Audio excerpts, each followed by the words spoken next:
أعوذ بالله من الشيطان الرجيم.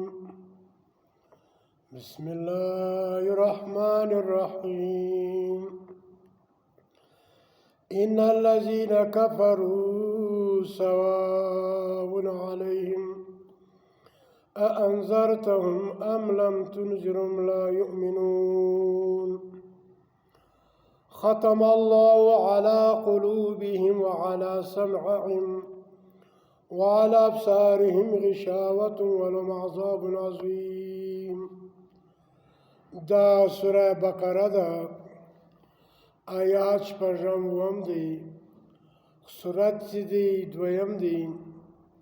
نن په دې کې بیانوي چې اے پیغمبر علیه السلام و دغه یهودو ته که ته د الله کتاب بیانوي او که نه بیانوي د ایمان نه راوړي.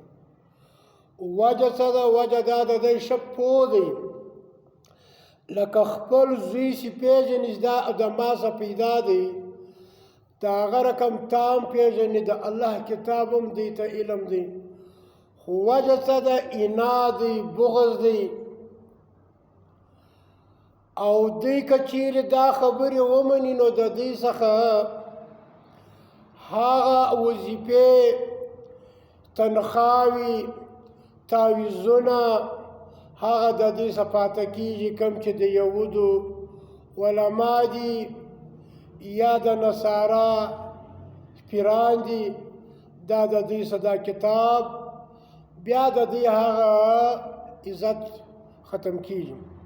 لکه نن سبا چې کوم شیخ الحدیث ځان ته وایي، شیخ القرآن وایي، که دی د الله کتاب ومني نو اوس د دوی څخه بیا دغه هر سړی به عالم وي، هر سړی به اذان به زده وي، لمونځ به زده وي، لمونځ به ورکولی شي، غسل به ورکولی شي خپل کور کې و پلار ته.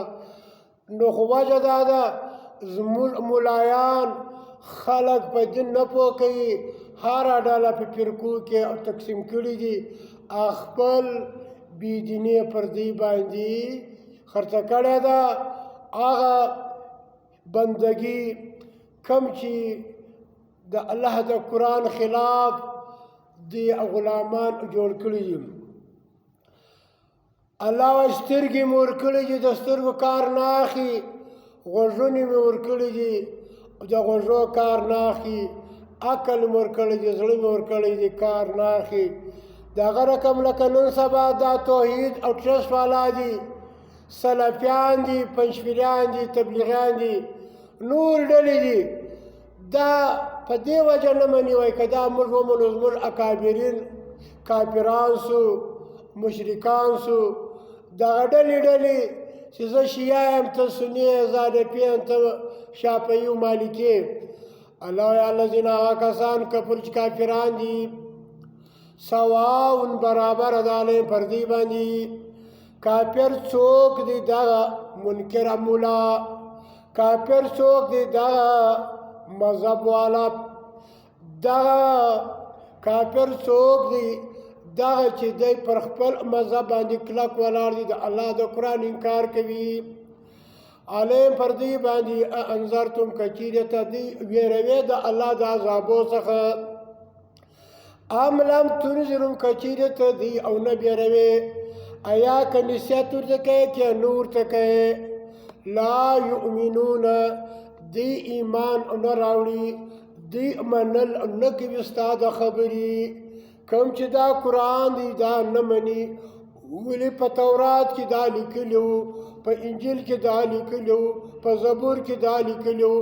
د هغه رقم نن سبا هره ډله چې د خاص کر پنجپیریان، خاص کر اهل حدیث، خاص کر دغه توحید ټرسټ والا پوه دي، خو هغه ضد نیولي دي. که وایي زه دا ومنم پر ما ټاپه لګېږي، د الله تر قرآن هغه روایات لوړ کړي دي. په دغه بخاري کې اوس دا روایت هم څوک شي خورما یو خوري د اجوا د پر هغه جادو اثر نه کوي. په دغه بخاري کې برته لیکلي دي چې په نبي جادو شوی دي.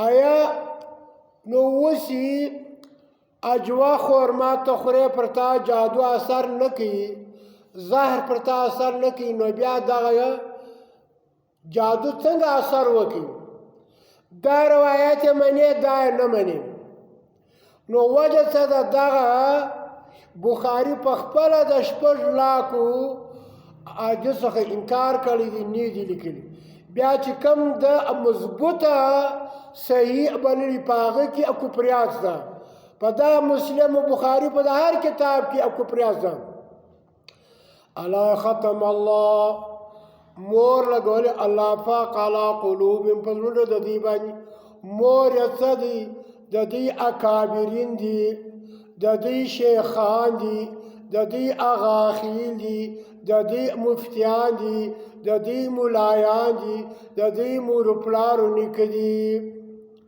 وعلى سمعهم د دې پر غوږونو باندې وعلى ابصارهم د دې پر سترګو باندې غشاوة پردې دي پردې د جهالت دي پردې د مولایانو د بېدنۍ دي دا پردې چې دي دا مورونه چې دا د دې د مسلکو دي د دې د روایتو دي د دې د امیرانو دي د دې د پلارو د او نکاح د رواجونو دي ولهم د دې لپاره عذاب دی عظیم غټ الله د دې لپاره عذاب غټ دی اے مسلمانانو په اوداسه ځان پوکي درې وار اراندام منځه په اذان ځان پوکا په دال مانځه باندې ځان پوکا ته د الله سره کوم وعده کوي جگ ندی مراد چې خالق شته پورته کېږه د دې د حرف د لفظ معنا په دې ځان پوکا بيدینه ځان ما جوړوا کافر ځان ما جوړوا منافق ځان ما جوړوا قرآن زده کا د غلامی ځان آزاد کا عزت هم دا پیروي عزت هم اخلي مال هم عزت معلوم مال هم خوري عزت هم خوري دا بیمانان دا پیران دا غاخیل دا مفتیان دا شیخ الاسلام دا مناظر اسلام دا الله دا پاره دا الله قرآن زده کی یو ورخه واوره په غوره واره په سوچ واوره چې تا ته د خالق او د مخلوق د خبرو فرق وسی